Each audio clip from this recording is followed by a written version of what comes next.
Hey everyone, welcome back to World of Legends, Sons of the Empire, with Mr. Sheffield. I am Mr. Sheffield. This is just Empire. Let's just leave it at that. And we are in Ioto, level 1.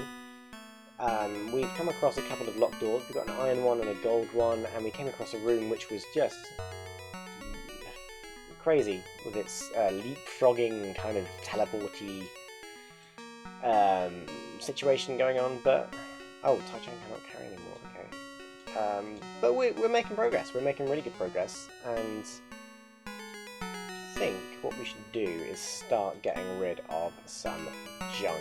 So we're not using the Amber Wand. We're not using the Cloud Wand. We'll keep the Cloud Ring just in case. We'll drop the Broadsword. We'll drop the Hero Helm. We'll drop that Hero Helm. We don't need this chain. We don't need that. We are gonna. You know what, let's just put all the passes on one person. We need to keep one Chaos Helm at least for resurrecty purposes, but we don't need any more than that. Let's get rid of you, let's get rid of you, let's get rid of you, and... Right, we need to keep the Thai-Man Chun's bones, we need to keep... Oh, you know what, Dragon Ring? No. Oh, wait. There we go. Right. Okay, we dropped a load of junk on the floor there. That is excellent news. And now we're okay.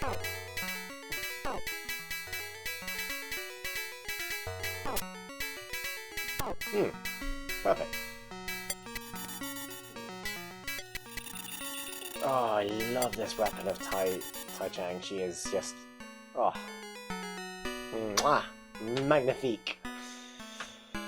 A Scroll X and Iron Key. Well, let's get rid of the Iron Scroll Key. Scroll Key? Let's get rid of the Scroll of X, Scroll of Healing, and keep the Iron Key. Okay, so it is still swelteringly hot. I'm doing this in one. The past couple of episodes I've been doing in one giant session, so oh man, yes, okay, that's fine. So I do kind of know what's just happened and what's coming next, unlike at the beginning of this particular session where it had been a while since I started playing last. For you guys, obviously, this is going out every Monday, Wednesday, and Friday at 6 o'clock. 4 o'clock. 4 o'clock. Oh, wait. This is not the key that we're looking for. This is the gold key.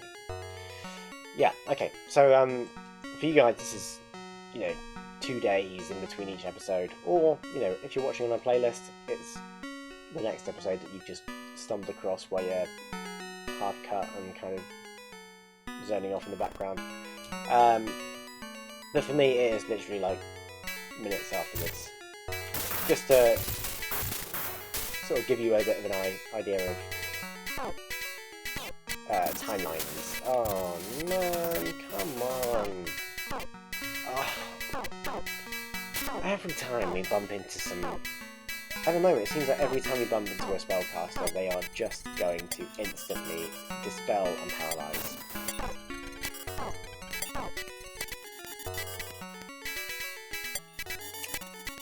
Okay, so, at the moment, Zoffen is the only one who's regenerating and protected.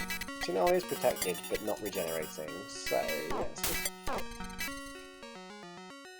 I mean, this is like our instant death spell right here. This is great news. Let's just get you up here, and then cast that.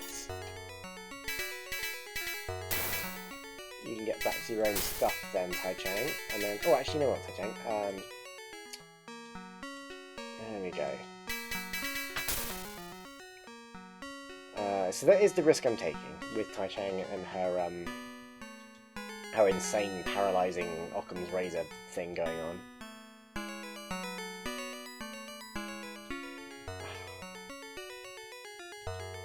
Come on then, let's go. Come on. There we go. Right, so I forgot that actually we need to go this way for our key. There it is. Who has the iron key? Thai-Chang. Throw it to Slyzar. Slyzar is our chief door opener. Has many, many hours of door opening experience. Just, you know, cannot compare.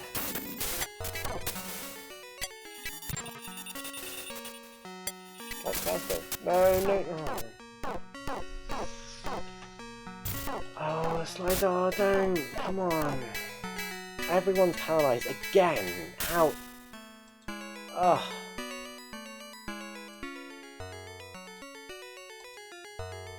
It's fine. We're fine. We're good. We're okay. Nothing's wrong. Nobody's paralysed. There we go. Oh, everyone suddenly became unparalysed at the same time.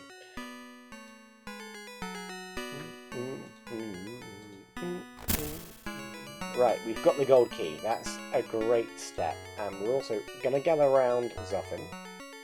Because Zoffin has a message for everyone, and that message is speed, anti-mage, regeneration, surround, anti-mage, regeneration, speed, make weapon.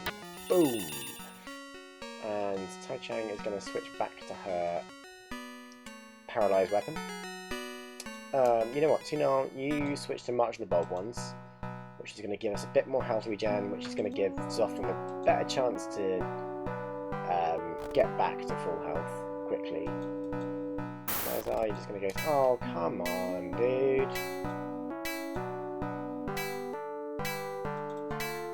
Look, it's right there. There you go. There you go.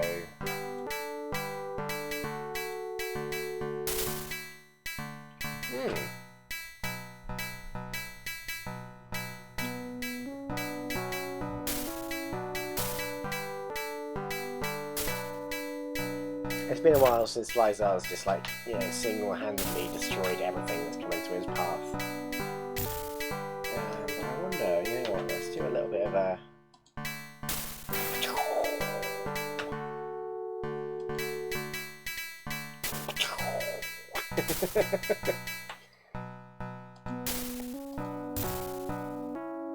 Look, so Slyzar's hitting for 300, 290, I think. Zoffin, when he casts this spell, bam! 5,000. Ah, missed. That was an expensive miss, actually. Bang! And the dirt is gone. Nice. Right, Slyzar, let's go. You know what? Piece of gold. We spent a lot of money recently. We went to the Mad Monks, we tried to level up, but we accidentally left the Mad Monks while we were getting invaded. Like, we defeated them, we were fine. However, one of the rooms we went into...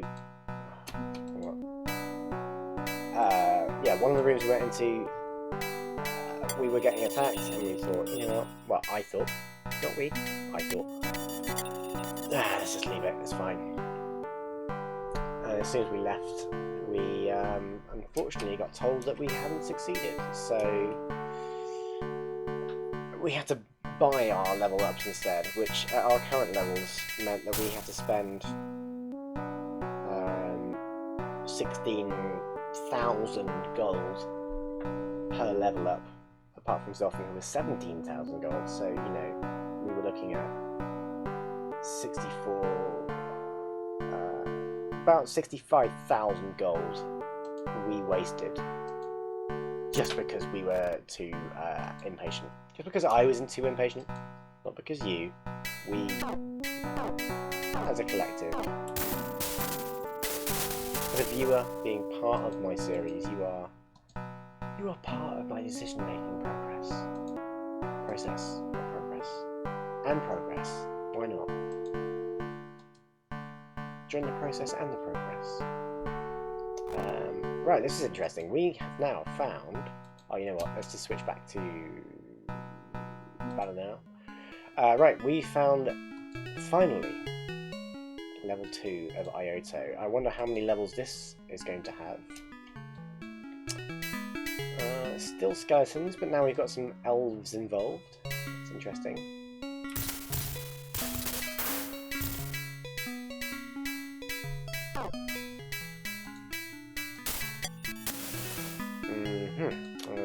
right. So now, what does this say? The mark of chaos is etched on the faces of all the fell beasts who assail you here. Wow. I mean, someone has just full-on eaten a thesaurus there. Assail? Who on earth uses assail? I don't even think anyone in the 15th century would have used assail. That's kind of a great word, love it. Bag of fiery claws, right, straight to Zothan. Zothan, eat it. I'm assuming Zothan eats it anyway. Oh, right. Snaky mage people. That's fine, because Thai-Chang just tapped him with her stabby, and that's it. Both of them. That's really cool. Thai-Chang is super useful. I mean, she was useful before. But yeah, look at this now. She is just... That elf is never going anywhere, and... For some reason... Oh, I accidentally clicked take. Okay, well, whatever. I was like, why is this guy just stood there? I thought he was teleported. Oh, teleported. Anti-mage, but no, he's just,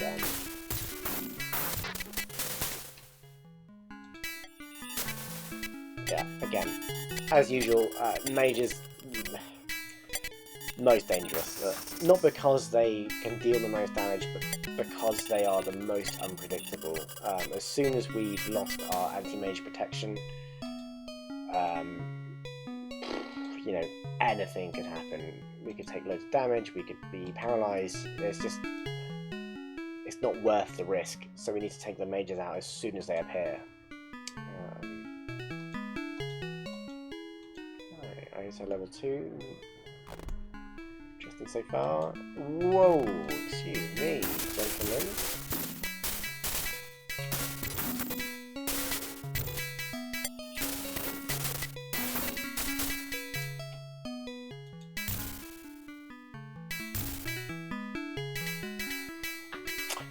Right, we're in one of those situations where we're in a room that has a locked door in it, which is going to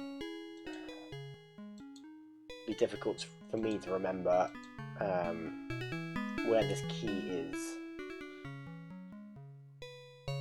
Right, Tina, what kind of door is this? This is a... Come on. Hello, excuse me. Tina. Topaz key. Right, okay, that's fine. A bit weird. Ah.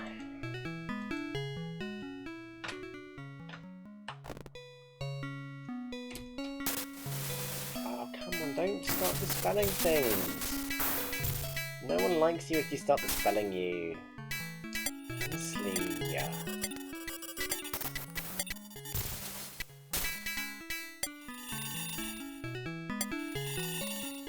What's really great is that, oh, I'd say, Thai-Chang can now go behind people if they are paralysed. She's now got more time to be able to manoeuvre around and attack them from behind, but in this case, it didn't really matter because Zothan just got in the way. I still have no idea what a hero scroll does. Let's just use it anyway. There we go. Ooh.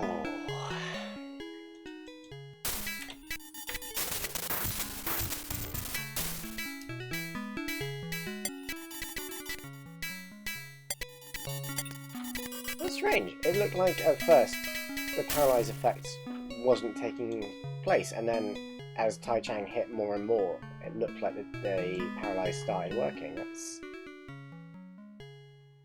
I thought that basically the bad guys were either anti-maged or not. I didn't realise it was a kind of a...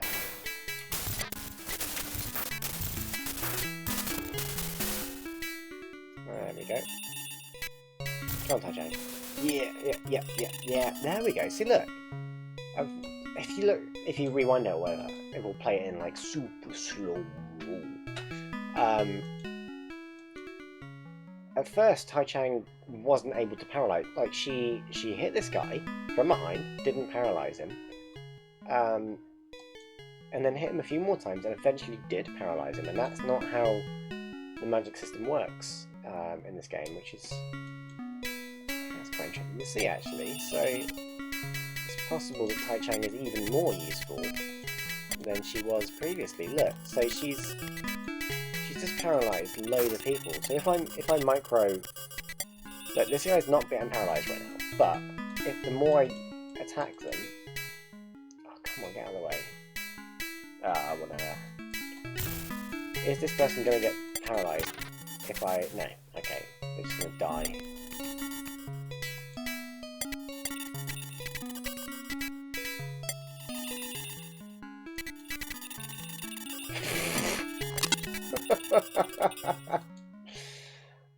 Right, okay, so Slizer, come over here. Let's just dump a load of junk on the floor. What we're gonna do with all that junk inside your trunk. There we go, nice. Nice. Right. We're doing well. We are doing really well. Oh, I think I missed Topaz Key, which we were looking for. That's good news. That's really good news. Bag of gold, and looks like some sort of more junk over here. Yeah, alright, let's dump the potion on the floor.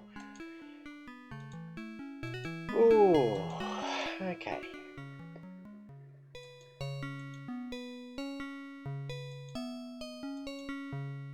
So this dungeon so far doesn't seem to be anything particularly remarkable. It's not particularly expansive, or it's quite linear. Doesn't really seem to be anything special about Yoto. Level 1, generic kind of dungeon. Level 2, fairly generic as well. Let's get the Topaz Key, let's get you over here. So yeah, as I've been playing, I've kind of been trying to analyse what the game design is like. And so far,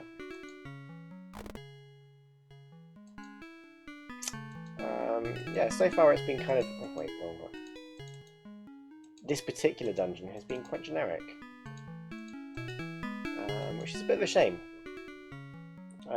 I would like to have sort of seen a little bit more of a variety. I mean, I know that they, you know, changed the colour of the doors, but yeah, you'd hope for a little bit more. You know, there's either in the style of the rooms or in the sort of the way that you get particular keys or doors or things like that. So in the last game, Legend, I was quite impressed with Balenhelm, or it was the place with the... Oh, Balenhelm. I think it was Balenhelm.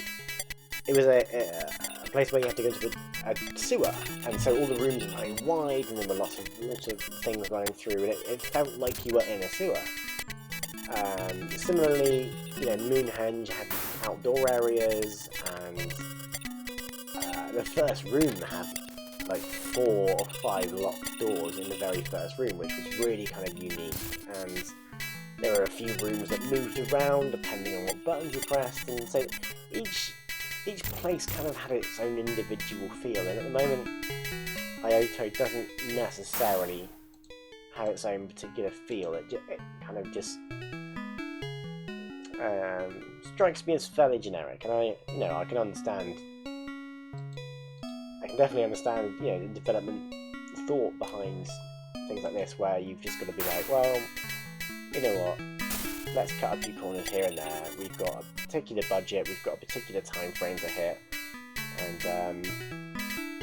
you know what, it's acceptable. You know, it's not a blow me away, but from a from a player's perspective, it does. If you don't introduce that variety, if you don't you know, make each place unique or memorable, then it kind of, everything starts blurring into each other, and you kind of lose interest, purely because Right, as your key and... Oh! Got the key for this one, great.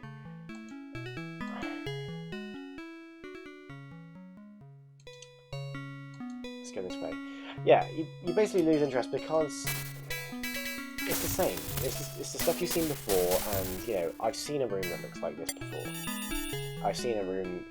maybe it didn't have a water tank in before. Great, but, you know, in the overall theme of things, you've got exactly the same floor tiles, exactly the same pillars, exactly the same kind of layout of things, and what would be good is if it was, you know, narrow in some places, or wider in some places, or, you know, there was a particular theme, or, you know, the floor looked different, you know, if...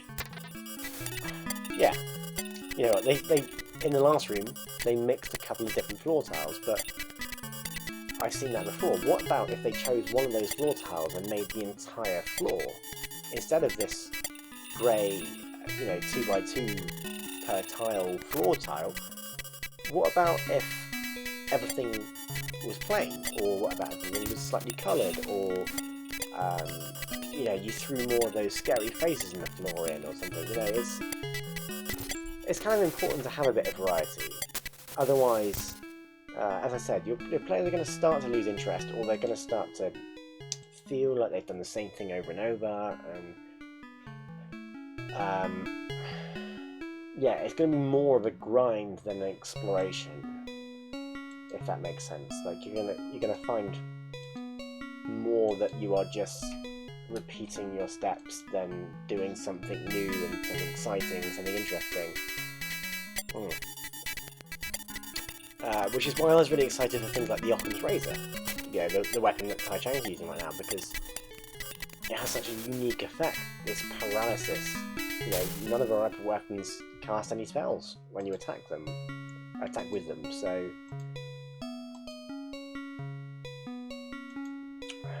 Interesting.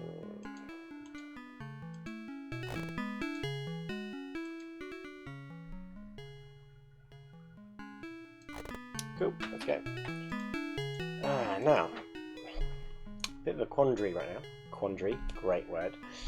Bit of a problem, because this bit up here, I know that I do need to go this way, and I've just unlocked the door to go that way. However, I kind of wanted to explore other places as well, so now we've come across another locked door. This is where it's starting to get a bit more interesting. You know, we've now got choices. We've got different routes. We've got branches. We've got bad guys. You know, it's not a clear-cut direction that we need to go in. So even though we've unlocked something, we don't necessarily know that is the way that we do need to go.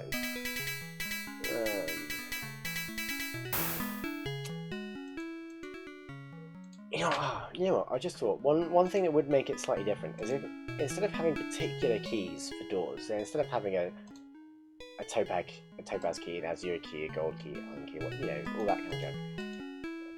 What if it was more like Zelda? And in Zelda, you've got, when you go to a dungeon, you have small keys. Yeah, small keys, and you have a dungeon key. Like a boss key, and the boss key is like the last room you go into before you face the boss, but all the other locked doors are all the same key, and that's not mean you know, you have one key that opens all doors. It means that if you have a key for a door, you can open that door and then the key disappears, or you can open a door and the key disappears. Oh, we've got a crystal key, that's great. So maybe instead of having all these different keys, if the dungeon was designed such that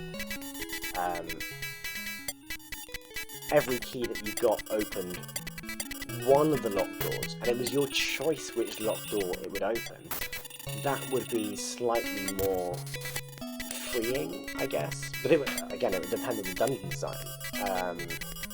There's a guy on YouTube who looks into the dungeon design of Zelda games, and he looks at it's almost like a flow chart of how each room flows into another one, or, you know, once you've got a key, are you able to just go into one door, or do you have multiple options from that, and then feed back into each other? It's super interesting. It's incredible how much thought goes into a game design. So as much as I might occasionally complain about this game, or suggest things that they should have done instead, I mean, come on, they have worked their absolute socks off to create something like this, especially in the time frame that they did it in.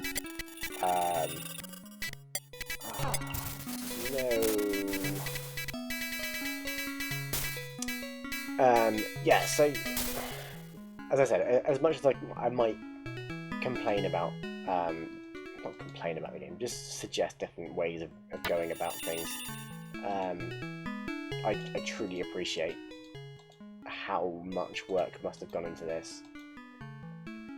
But at the same time,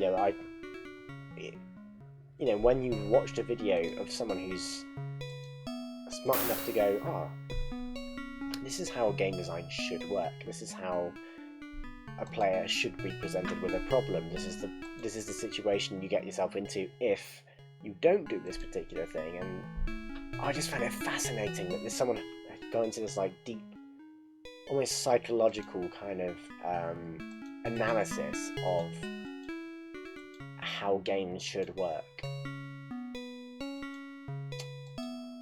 I'm going to go down. I'm going to go down this way. I know I've got the key to this door. See, look. If I didn't go down then, I wouldn't have known. When I found an emerald key, I wouldn't have known where to go.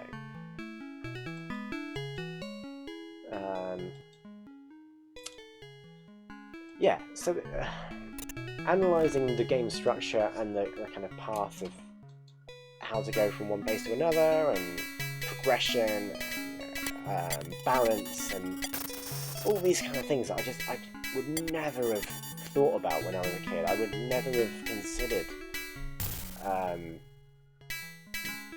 Balance for one, and I always thought that if you were the most powerful thing in the game, that's great. But actually, you know what? If you are insanely overpowered, it's not fun anymore. We were incredibly overpowered for the start of this game, and actually, I was beginning to get bored of the game in the very first dungeon, because we were just rinsing everything. We were so overpowered. We just picked up an emerald key, so we're going to hit. And because there was no challenge, and if there's no challenge, what's the point of playing? And that kind of level of thinking, you really have to think about the psychology of when someone plays your game. This is what I want them to feel, this is what I want them to think, this is what I expect that they will do in reaction to something I'm going to present them with.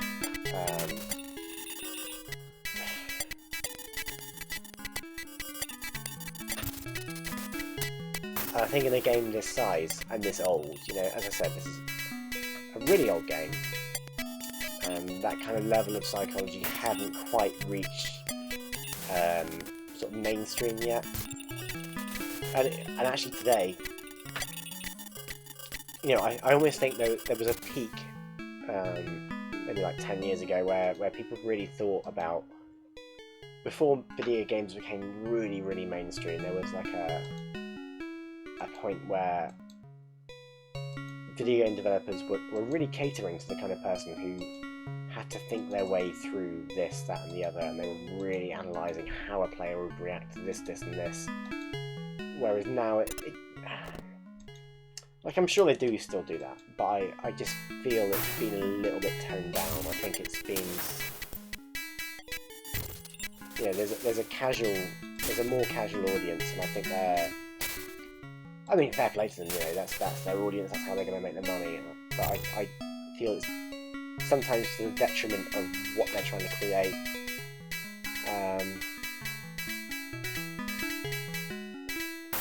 I think sometimes the game suffers because the developers are hamstrung. They're not able to put as much thought and detail into a game because they're pressured for a release date, or they're pressured to try and reduce the target to a lowest common denominator, and Yeah, I'm not saying that people who play the people who play the video games should be stupid or whatever, but I'm just, you know what? I don't even know where I'm going with this.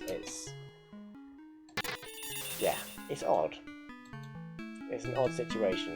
Games are much different these days, and that's fair enough. You know, like you look at everything.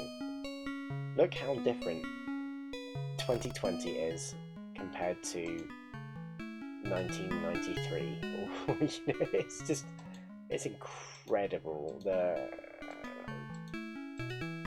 way things are presented, the style of things, you know, you look at movies from 1993 and they're like super cheesy, over the top, and just incredible, but terrible acting sometimes, and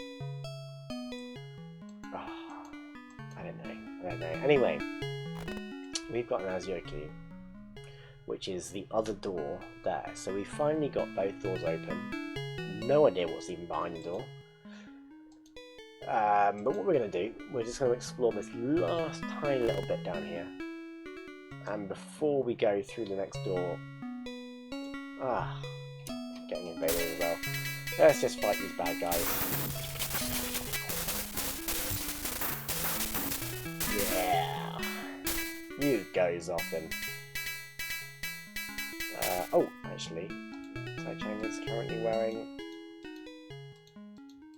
There we go, that's better. There we go, look at the difference there. Yeah, okay, so we have now explored Iota, apart from the two doors up here. Ooh! Another lost key. That's cool. And the reason that's cool is because if we had Occam's Razor from the last lost key, that's like a special unique weapon to Thai-Chang. What are we going to find next time? I don't know. Interesting. Really interesting. Right, you know what I'm going to do? I know it's slightly overrunning, but we're going to open this next door. And actually, you know what? If we found the lost key, that means we're really close to the end of the dungeon, surely. I don't know. Right. You know what we're going to do? We're going to end it here. We've just unlocked both of those doors now. No more keys to go. So all of the things that we need to do are this way. Thank you very much for watching. Thank you very much for listening to my utterly bizarre ramble. I apologise for this word salad coming out of my mouth. I didn't really think about what I was saying, but I hope you enjoyed the episode regardless. I hope you enjoyed listening to me ramble on, and if you're anything like me, I hope you've fallen asleep listening to someone drone on and on about nothing in particular. Have a good night.